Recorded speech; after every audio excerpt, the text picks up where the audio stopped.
بھارت کا یہ ایٹمی تجربہ، جسے اسمائلنگ بدھا کہا جاتا ہے، ایک دھچکا تھا جو نہ صرف پاکستان بلکہ پورے خطے کے امن کے لیے سنگین خطرہ بن گیا تھا۔ یہ واقعہ پاکستان کے لیے ایک بڑا الارم تھا، کیونکہ اب بھارت کے پاس فوجی طاقت میں برتری آ چکی تھی۔ ذوالفقار علی بھٹو نے پاکستان کو ایٹمی طاقت بنانے کا جو عہد کیا تھا وہ اب اور بھی ضروری ہو گیا۔ بھارت کے اس ایٹمی دھماکے نے پاکستان کو مجبور کیا کہ وہ اپنا ایٹمی پروگرام شروع کرے۔ یہ محض سائنس یا سیاست کا مسئلہ نہیں رہا، یہ بقا کا مسئلہ بن چکا تھا۔ اس موقع پر ذوالفقار علی بھٹو نے نہ صرف پاکستانی عوام سے وعدہ کیا بلکہ دنیا کو یہ واضح کر دیا کہ پاکستان کبھی بھی ایٹمی بلیک میلنگ کا شکار نہیں ہوگا اور نہ ہی ہم اپنی خود مختاری پر کسی بھی قسم کا سمجھوتا کریں گے۔ ناظرین، بھٹو نے کہا تھا کہ ہم گھاس کھا لیں گے لیکن ایٹم بم ضرور بنائیں گے۔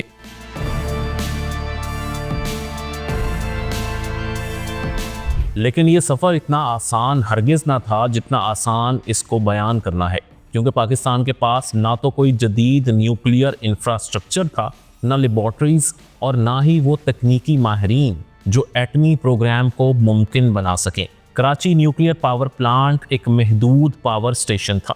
دیکھیں دوستو، جب بھارت نے 1974 میں ایٹمی دھماکہ کیا تو پاکستان نے یہ محسوس کیا کہ اب اسے اپنی دفاعی طاقت کو مضبوط کرنا ہوگا۔ اس کے لیے پاکستان نے جنوبی پنجاب میں ایک خاص منصوبہ شروع کیا جس کا نام تھا کیمیائی پیداوار کمپلیکس، جسے CPC کا نام دیا گیا۔ یہ جگہ اس لیے چنی گئی کیونکہ یہاں قدرتی یورینیم کی بڑی مقدار تھی جو ایٹمی بم بنانے کے لیے بے حد ضروری تھی۔ بھٹو کو نہ صرف عالمی دباؤ کا سامنا تھا بلکہ انہیں اپنے ہی ملک کے اندر مخالفت کا بھی سامنا کرنا پڑا۔ ملک کے اعلیٰ حکام میں سے کچھ نے اس منصوبے کو فضول قرار دیا تو کچھ نے اسے ناقابل عمل سمجھا۔ وزارت خزانہ اور پلاننگ کمیشن کے اعلیٰ عہدیداران نے اسے ملکی معیشت کے لیے بوجھ قرار دیا۔ یہاں تک کہ فوج کے کچھ حلقوں نے بھی بھٹو کو یہ یقین دلایا کہ پاکستان کی افواج بھارت کے طاقت کا مقابلہ کرنے کی صلاحیت رکھتی ہیں اور انہیں اس مہنگے اور پیچیدہ منصوبے کی ہرگز ضرورت ہی نہیں ہے۔ دوستو، کیمیائی پیداوار کمپلیکس CPC جہاں ایٹمی ایندھن کی تیاری ہوئی، یہ پاکستان کے جوہری پروگرام کا سب سے بڑا راز تھا۔ اس منصوبے کی رازداری ایسی تھی کہ نہ صرف سیٹلائٹس بلکہ انٹیلیجنس ایجنسیاں بھی اس سے مکمل طور پر بے خبر تھیں۔ اس کمپلیکس کی موجودگی اتنی گہرائی سے چھپائی گئی کہ یہاں تک کہ DG خان کے لوگ بھی اس کو نہیں جانتے تھے کہ ان کے شہر میں آخر کیا ہو رہا ہے۔ راز اس حد تک محفوظ تھا کہ نہ صرف پنجاب کے گورنر بلکہ ملک کے اعلیٰ حکام بھی اس سے لا علم تھے۔ مغرب کبھی نہیں چاہتا تھا کہ پاکستان جوہری ٹیکنالوجی حاصل کرے، جبکہ انہوں نے بھارت کی جوہری خواہشات پر آنکھیں بند کر رکھی تھیں۔ پاکستان نے 1973 میں کینیڈا کے ساتھ ایک معاہدہ کیا تھا جس کے تحت پاکستان کو ایٹمی ایندھن کی تیاری کا ایک پلانٹ فراہم کیا جانا تھا جو international atomic energy agency IAEA کی حفاظتی شرائط کے تحت آنا تھا، مگر بھارت کے ایٹمی تجربے کے بعد یہ پلانٹ پاکستان بھیجنے سے انکار کر دیا گیا، جبکہ سامان بندرگاہ پر بھجوانے کے لیے تیار کھڑا تھا۔ امریکی دباؤ پر جرمنی نے بھی پاکستان کو ہیوی واٹر پلانٹ دینے کا معاہدہ منسوخ کر دیا، حالانکہ یہ بھی IAEA کی نگرانی میں تھا۔ بعد میں فرانس نے بھی ایندھن کی پروسیسنگ کا معاہدہ منسوخ کر دیا جس کی IAEA نے منظوری دی تھی۔ ان تین ممالک سے دھوکہ کھانے کے بعد پاکستان بالکل اکیلا رہ گیا تھا۔ ناظرین، اس وقت بھٹو کے پاس محدود وسائل اور چند قابل اعتماد لوگ تھے جنہیں بھیس بدل کر دنیا بھر سے چھپ چھپ کر ایک ایک پرزہ حاصل کرنا تھا۔ بین الاقوامی برادری پاکستان کو اس راستے پر چلتے دیکھنا نہیں چاہتی تھی۔ ہر ملک، ہر ادارہ، ہر دروازہ پاکستان کے لیے مکمل طور پر بند ہو چکا تھا، لیکن بھٹو کا عزم اٹل تھا۔ انہوں نے دنیا کو پیغام دیا کہ پاکستان پیچھے نہیں ہٹے گا، اور یہی وہ عزم تھا جو آگے چل کر پاکستان کے سائنسدانوں اور انجینئرز کا حوصلہ بنا، اور کامیابی نے اٹھ اٹھ کر ان ہیروز کے قدم چومے۔ تاریخ میں ایک ایسا ہی نام جسے ہمیشہ احترام اور فخر سے یاد رکھا جائے گا، وہ نام ہے ڈاکٹر عبدالقدیر خان کا۔ جنہوں نے پاکستان کو دفاعی خود مختاری کی منزل پر پہنچانے میں مرکزی اور ناقابل فراموش کردار ادا کیا۔ عالمی دباؤ اور سخت پابندیوں کے باوجود ڈاکٹر عبدالقدیر خان کی قیادت میں پاکستانی سائنسدانوں نے بے پناہ محنت کی۔ انہیں پتا تھا کہ دنیا کی سب سے طاقتور قوتیں ان کے منصوبے کو روکنے کی کوشش کر رہی ہیں۔ بے شمار مشکلات کے باوجود ان کے عزم میں ذرا بھی کمی نہیں آئی، اور جب پاکستان اپنے ایٹمی پروگرام پر خفیہ طور پر کام کر رہا تھا تو دشمن بھی دیکھ رہے تھے کہ یہ چھوٹا سا ملک اپنے دفاع کے لیے کس حد تک جانے کے لیے تیار ہے۔ ناظرین، یہاں سے اندازہ لگایا جا سکتا ہے کہ ڈاکٹر AQ خان کو کیوں مغربی طاقتیں اپنے لیے سب سے خطرناک ترین انسان سمجھتی تھیں۔ جب 1974 میں بھارت نے اپنا پہلا ایٹمی دھماکہ کیا تو ڈاکٹر AQ خان نے فیصلہ کر لیا کہ وہ اپنی اس مہارت کو پاکستان کی خدمت میں وقف کر دیں گے۔ 1975 میں وہ پاکستان آئے اور اپنی ساتھ سینٹری فیوج ٹیکنالوجی لے آئے، جو کہ یورینیم کو علیحدہ کرتے ہوئے جوہری پروگرام کو طاقت فراہم کرتی ہے۔ پاکستان پہنچتے ہی انہوں نے کہوٹہ میں ایک تحقیقی لیبارٹری قائم کی، جو بعد میں خان ریسرچ لیبارٹریز کے نام سے مشہور ہوئی۔ یہ سن 1977 ہے۔ ملک میں ایک بہت بڑی تبدیلی آ چکی ہے۔ پاکستان میں قیادت تبدیل ہوئی اور جنرل ضیاء الحق نے ملک میں فوجی نظام قائم کیا اور اقتدار پر چڑھ بیٹھے۔ ان کی آمد کے ساتھ ہی ایٹمی پروگرام کو ایک نیا رخ مل گیا۔ پہلی بار یہ منصوبہ مکمل طور پر فوج کے کنٹرول میں آ چکا تھا، جس سے اس میں مزید تیزی آئی، یا یوں کہہ لیجئے کہ فوج نے اس منصوبے کو مزید تقویت بخشی۔ جنرل ضیاء الحق کے پختہ فیصلوں اور فوج کی مکمل حمایت نے سائنسدانوں کو وہ اعتماد اور حوصلہ دیا جو انہیں درکار تھا۔ اب یہ سفر پہلے سے زیادہ منظم، مضبوط اور تیز ہو چکا تھا۔ یوں پاکستان کا ایٹمی پروگرام ایک نئی رفتار کے ساتھ اپنی منزل کی طرف رواں دواں تھا۔ ایک موقع پر ڈاکٹر عبدالقدیر خان نے پاکستانی خبر رساں ٹی وی چینل کو انٹرویو دیتے ہوئے کچھ یوں کہا تھا: جنرل ضیاء الحق کا ایٹم بم بنانے میں یہ رول تھا کہ انہوں نے ہمیں مکمل سہولیات دیں اور امریکہ کی طرف سے آنے والا پریشر اپنے سر لیتے رہے، کبھی کسی کا دباؤ نہیں لیا اور کسی کی باتوں میں نہیں آئے۔ انہوں نے پوری سہولت دی، انہوں نے پورا امریکن پریشر لیا، کبھی کسی کے روب میں نہیں آئے، دبائی میں نہیں آئے۔ جب بھی وہ امریکہ جاتے تھے تو باقاعدہ ہماری ایک میٹنگز ہوتی تھی جس میں امریکہ متعلق معاملات زیر غور لائے جاتے تھے۔ وہ ہمیشہ کہتے تھے کہ اگر نیوکلیئر پروگرام کے منصوبے کے بارے میں پوچھا جائے تو سیدھے الفاظوں میں بول دیا جائے کہ ہم اس کے بارے میں کچھ نہیں بتا سکتے۔ امریکہ کی طرف سے ہر قسم کا دباؤ ڈالا جاتا تھا، جیسے کہ وہ ہمیں سینٹو معاہدے کا حوالہ دے کر ہمیں پروجیکٹ پر کام روکنے کا بولتے تھے۔ وہ ہم سے کہتے تھے کہ معاہدے کے مطابق آپ یورینیم استعمال کرنے کی حد کو عبور کر چکے ہیں۔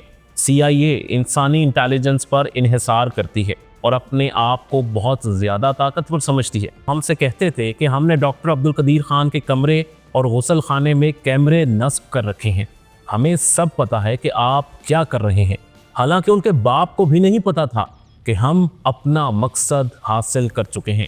یہی ہے نا، وہ اپنے آپ کو بہت سمجھتی ہے، وہ ڈیپینڈ کرتی ہے ہیومن انٹیلیجنس پہ۔ اچھا، کسی جھوٹے نے انٹیلیجنس دے دی، وہ مان گئے، مطلب انہوں نے یہ کہا جی کہ ہمیں تو ڈاکٹر صاحب کو پتا تھا کہ ان کے باتھ روم میں بیڈ روم میں ہم نے ہمارے حالت لگے، ان کے باپ کو بھی نہیں پتا۔ انہوں نے یہ بھی کہا کہ جب محترمہ بینظیر بھٹو اقتدار میں آئیں تو اس وقت کے DG ISI جنرل اشرف قاضی تھے۔ انہوں نے مجھے ایک دن اپنے پاس چائے پر دعوت دی۔ جب ہم چائے پی رہے تھے تو انہوں نے میرے ہاتھ میں ایک خط دیا اور کہنے لگے کہ اس کو پڑھ لو۔ جب میں نے دیکھا تو وہ خط CIA کا تھا، جس میں لکھا تھا کہ ہمیں ابھی ابھی پتہ لگا ہے کہ آپ نے اپنی یورینیم کی مقدار کو استعمال کرنے کی حد کراس کر دی ہے۔ یہ حد ہمارے لیے 5% تک کی تھی، جو کہ ضیاء الحق نے ایسے ہی دے دی تھی کہ ہم اس سے زیادہ نہیں بنائیں گے۔ لیکن اس دور میں تو ہم درجنوں کے حساب سے بم تیار کر چکے تھے، اور اس میں مزید لکھا تھا کہ ہمیں ایک آدمی نے معلومات دی ہے کہ آپ نے یورینیم کو میٹل میں کنورٹ کر دیا ہے۔ یہ خط 1989 میں ملا تھا، جس دور میں ہم یہ سب کچھ بہت پیچھے چھوڑ چکے تھے اور یہ سب مکمل کیے ہوئے ایک عرصہ گزر چکا تھا۔ وہ ہم سے پورے 10 سال پیچھے چل رہے تھے۔ یہ بالکل صحیح بات ہے کہ CIA دھونس زیادہ بناتی ہے اور اپنی ایک تصویر بناتی ہے کہ ہم سب سے آگے ہیں, ہم سب کچھ صحیح کر سکتے ہیں.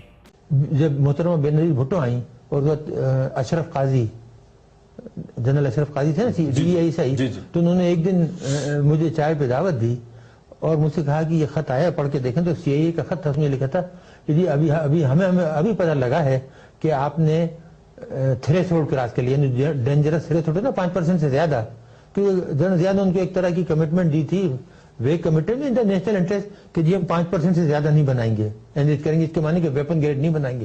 لیکن اس وقت تک ہم درجنوں بنا چکے تھے. پاکستان نے 1980 تک جوہری ایندھن کی تیاری میں خود کفالت حاصل کر لی تھی. اس کا مطلب یہ تھا کہ پاکستان نے جوہری ایندھن کے بنانے کے عمل کے ابتدائی حصے کو کامیابی سے سیکھ لیا تھا. جبکہ اس کے علاوہ ڈاکٹر عبدالقدیر خان 1984 میں ضیاء الحق کو یہ بھی بتا چکے تھے کہ ہم نے ایٹم بم بنا لیا ہے, ہم تجربے کے لیے تیار ہیں.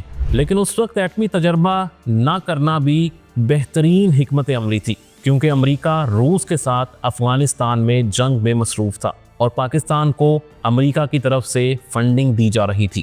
اگر اس موقع پر پاکستان ایسا اقدام کرتا تو پاکستان کو دی جانے والی فنڈنگ امریکہ کی جانب سے روک دی جاتی.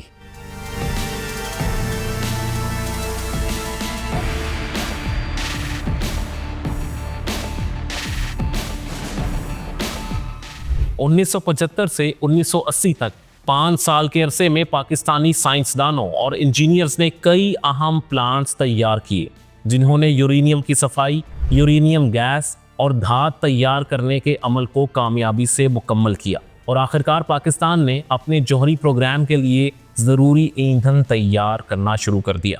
جبکہ دوسری جانب دنیا پاکستان کے اس منصوبے کے سخت خلاف تھی. مغربی طاقتیں سازشوں میں مصروف تھیں. امریکہ, برطانیہ اور دیگر طاقتیں پاکستان پر اقتصادی پابندیاں لگا کر اس کوشش کو روکنا چاہتی تھیں. کئی معاہدے اور ٹیکنالوجی کی فراہمی روکی گئی, لیکن پاکستان نے ہار نہیں مانی. جب ہر کسی نے پاکستان سے منہ موڑ لیا تو پاکستان کا ایک عظیم دوست, جسے پاکستان کا بھائی بھی کہا جائے, تو کوئی حرج نہ ہوگا.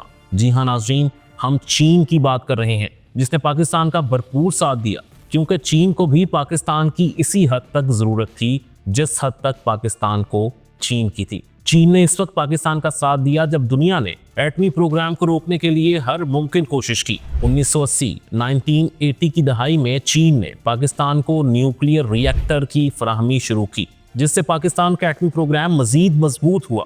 1989 میں چین نے پاکستان کو 27 کلو واٹ کا نیوکلیئر ری ایکٹر فراہم کیا اور بعد میں 1991 میں اس کو اپ گریڈ کر دیا گیا. چین نے نہ صرف پاکستان کو ٹیکنالوجی کا حصول یقینی بنایا, بلکہ سائنسدانوں کو تربیت کے لیے چین بھیجا گیا. اس تعاون سے پاکستان نے عالمی پابندیوں کے باوجود اپنے ایٹمی اہداف حاصل کیے, جن میں سب سے مشکل اہداف یہ ہوتے تھے کہ کیسے اپنے مقصد کے لیے حاصل کیے جانے والے پرزے اپنے ملک میں بحفاظت لے جائے جائیں. اس خفیہ اور مشکل ترین مشن کا بیڑا ISI نے اپنے سر لیا اور کامیابی سے اس کو مکمل کیا. دوستو, وہ وقت قریب تھا جب پاکستان سائنسدانوں کی انتھک محنت اور قیادت کا آخرکار نتیجہ آنے ہی والا تھا. یہ بات کہنا مناسب ضرور ہے کہ ایوب خان سمیت ان کے دور کے کچھ لوگ اس منصوبے کی مخالفت کرتے رہے ہیں, جس کی وجہ سے یہ جلدی شروع نہیں کیا جا سکا.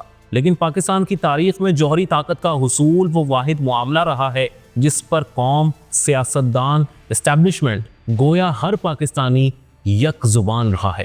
بھارت نے 13 مئی 1998 کو دوبارہ ایٹمی دھماکے کیے, جس نے پورے خطے میں خطرے کا نہ صرف الارم بجایا بلکہ مغربی طاقتوں کو بھی اس چیز کا یقین دلایا کہ بھارت کس قدر مضبوط اور ناقابل شکست ملک بن چکا ہے.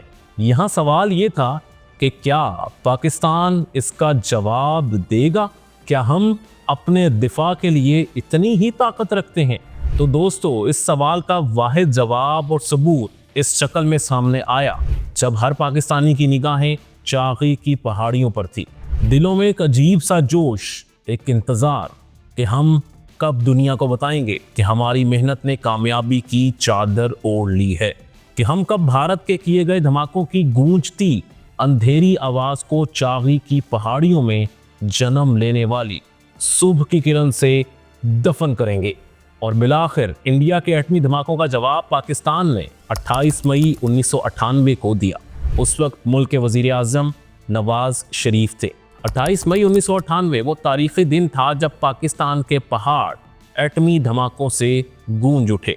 5 زوردار دھماکوں نے پاکستان کو دنیا کی 7ویں ایٹمی طاقت بنا دیا۔ پھر 30 مئی کو ایک اور دھماکہ ہوا جس نے اس جواب کو اور مضبوط کر دیا اور دشمن کو یہ واضح پیغام دیا کہ اب ہم بھی ایٹمی طاقت ہیں۔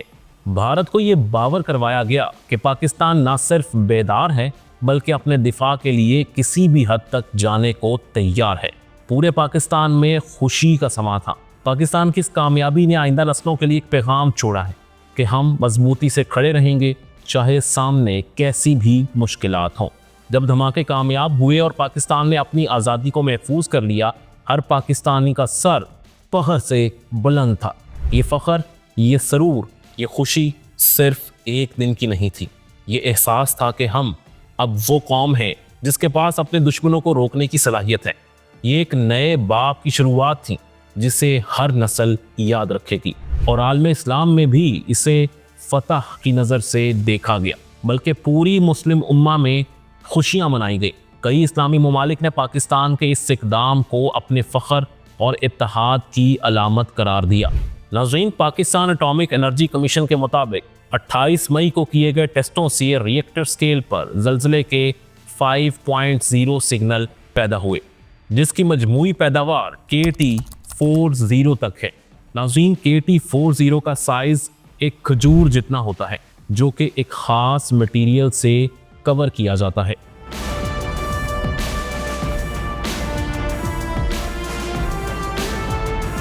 دوستو، کیا آپ جانتے ہیں کہ سعودی میڈیا نے لندن میں پاکستان کے جوہری پروگرام کو کیسے رپورٹ کیا؟ سعودی اخبار الشرق الاوسط نے ایک بڑی سرخی میں لکھا، اسلامی بم ایک خواب کا حقیقت بننا۔ پاکستان نے جوہری طاقت حاصل کر کے دنیا کو یہ پیغام دیا کہ مسلمان قوم اب خود مختار ہے اور عالمی دباؤ کے باوجود اپنے حقوق کا دفاع کر سکتی ہے۔ پھر وہ وقت آیا جب عالمی طاقتوں نے پاکستان کی ترقی کو خطرے کے طور پر محسوس کیا۔ دنیا کے بڑے ممالک جنہوں نے اپنے جوہری طاقت کو آسمان تک پہنچایا تھا، پاکستان کی کامیابی کو اپنی عالمی بالادستی کے لیے ایک چیلنج سمجھنے لگے۔ فرانس، روس، برطانیہ اور امریکہ سب نے ایک ساتھ پاکستان کو ایٹمی تجربات سے روکا، جیسے وہ پاکستان کے خلاف ایک مشترکہ محاذ پر کھڑے ہوں۔ لیکن پاکستان کی قیادت، پاکستان کے سائنسدان، ان کا عزم، ان کی روح اس سے کہیں مضبوط تھی۔ مغربی دنیا ہمیشہ سے یہی سمجھتی تھی کہ جوہری دفاع کی طاقت صرف چند بڑے ممالک کا حق ہے، لیکن پاکستان نے اپنی ہمت، عزم اور خود مختاری سے ان تصورات کو بدل کر رکھ دیا۔ اب دنیا نے دیکھا کہ ایک ترقی پذیر ملک بھی جوہری میدان میں اپنی جگہ بنا سکتا ہے۔ اس وقت امریکہ اور روس کے پاس تقریباً 1600 جوہری وار ہیڈز موجود ہیں، جبکہ برطانیہ نے اپنے ذخیرے کو 225 وار ہیڈز تک کم کر لیا ہے اور مزید کمی کی منصوبہ بندی کی گئی ہے۔ چین کے جوہری ہتھیار 250 اور فرانس کے 300 ہیں۔ اسرائیل کے جوہری ہتھیاروں کا پروگرام پر اسرار ہے اور ان کے ذخیرے کا تخمینہ 80 سے 200 وار ہیڈز کے درمیان ہے۔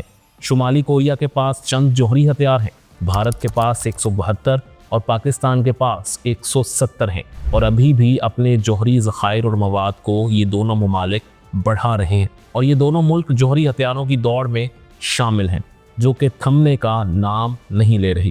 دوستو، یہ تھا ایک تاریخی سفر جس میں ہم نے پاکستان کی جوہری طاقت بننے کی کہانی کو بیان کیا۔